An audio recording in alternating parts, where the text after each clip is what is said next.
Hi, I'm Emma and this is MQ Sews. So welcome back, or welcome if you're new.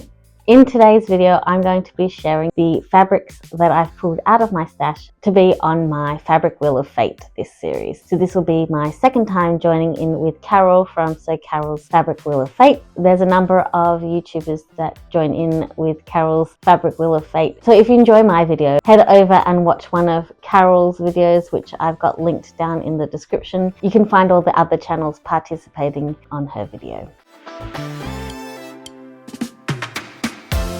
So these are the fabrics that I've pulled out of my stash for my Fabric Wheel of Fate this series. I tried to pick some of the bulkier fabrics or fabrics that have been in my stash for a little longer. And I pulled these fabrics out probably about a month or two ago now, just because I needed to make some room for some other fabric that I bought. And I knew that I was going to do the Fabric Wheel of Fate series, so I decided to pull the fabrics that I wanted to use for this challenge out when I was going through my stash. So these are the ones that I chose. So I'm going to open this little bag and pull them out and show you what they are. I'll start with the easy one on top. So here is fabric number one.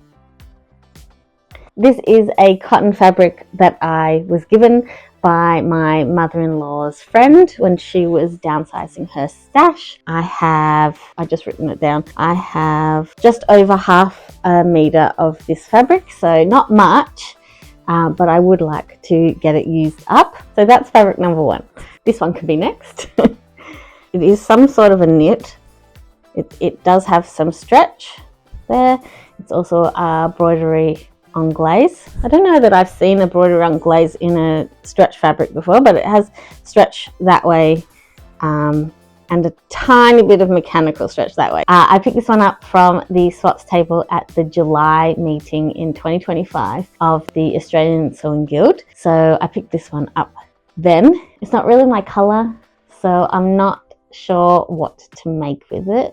But I would like to use it because I've never seen fabric like this before. I think it'll be a really fun challenge to use something that is not a great color for me and make something wearable out of it, or something useful out of it if I'm not going to wear it, but just be able to make something with it when it's not the best color for me will be pretty cool. So that's fabric number two.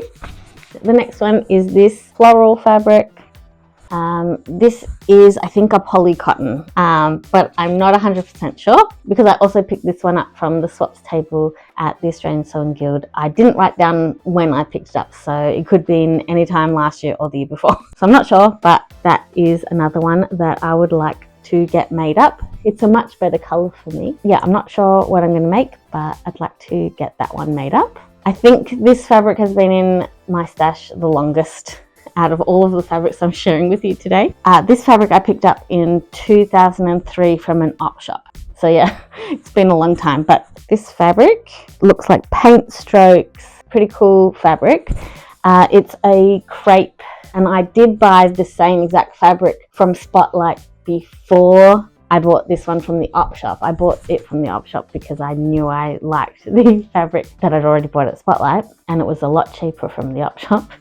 And I actually have more of this fabric still in my stash, the bit that I got from Spotlight. So I'd like to use up this. I have made one other top last year in it. If I can find the picture, I'll pop that in. But it doesn't have a lot of stretch. It is a knit fabric, like a scuba. But yeah, it doesn't have a lot of stretch and like basically no stretch the other way. So from making that top last time, I actually think I'm going to have to use a woven pattern with whatever I choose to make up with this one. I think that will work out better than making a stretch fabric pattern. So yeah, so I'm really not sure, but I would like to use the rest of this op shop piece up. I have 1.5 meters of this one. Next up, I have this light blue crinkle cotton. It is a narrower fabric.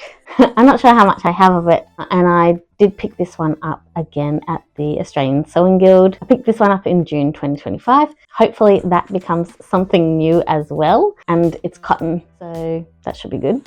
And lastly, I have this one, which is a light blue broderie on glaze. It's not pure cotton. It does have some cotton in it, but I don't think it's pure cotton. I have about 2 meters of this one, so I'm not sure what I'm going to make with that one either.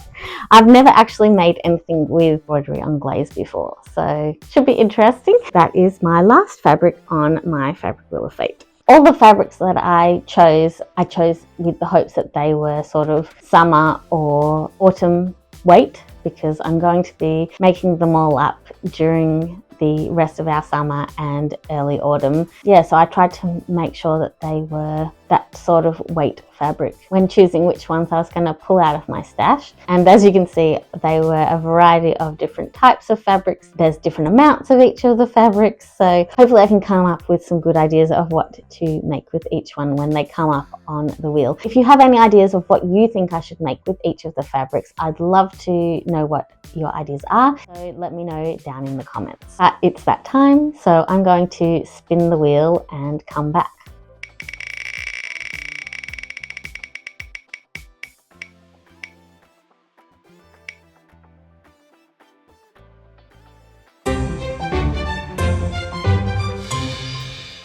That was fun. First spin of this year's wheel, and we came up with this checked fabric. So this is the one I'm going to make up over the next couple of weeks, and hopefully I can do it justice. So if you've got any ideas of what you think I should make, leave your ideas down in the comments. I'd really love some ideas because I really don't have much of this one. I only have just over 1/2 meter. Wonder what I can make with that. But that's it from me. I hope you have a creative day, and I'll see you next time. Bye.